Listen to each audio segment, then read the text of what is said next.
गतकाली श्रीमयी मारिथिबा बाण बाजिला कि सठिक जगार बीजेडी रे हेलाणी पोड़ा जला।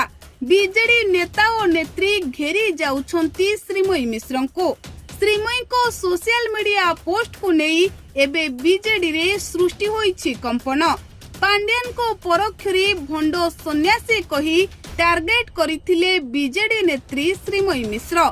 आउ या परे जनक परे जणे गणमाध्यम रे मुह खोली श्रीमयी को टार्गेट करुछंती। तेबे दर्शक बंधु निर्वाचन रे बीजेडी रो पराजय परे राजनीति रु सन्यास नैतिबा कहिथिले पांड्यान। आउ एबे पांड्यान को भंड सन्यासी कही सोशल मीडिया रे भैरव को भांडाफोड़ करिछंती बीजेडी नेत्री श्रीमयी मिश्र। किछि दिन तले धृतराष्ट्र दुर्योधन उपाख्यान कथा लेखी बीजेडी रो निद हजाई देइथिबा श्रीमयी गतकाली पुणी निज सोशल मीडिया पोस्ट रे बीजेडी रो अघोषित बॉस को निशाना साधिछंती। आउ श्रीमयी को एही सोशल मीडिया पोस्ट परे बीजेडी रे निया जळुछि।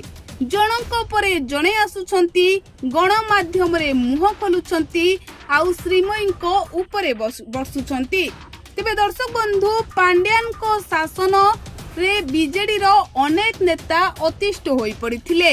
आउ पांड्यान राजनीति रु सन्यास ग्रहण करिबा परे भी एबे भी कुआडे बीजेडी रे तांको दबदबा रहिछि।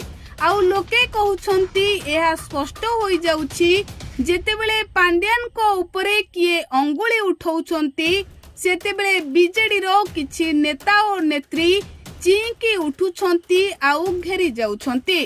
तेबे दर्शक बंधु से जहाँ भी किछि हेउ एबे श्रीमयी मिश्र को एही सोशल मीडिया पोस्ट को नहीं बीजेडी एकदम भाबरे कंपमान सृष्टि करुछि।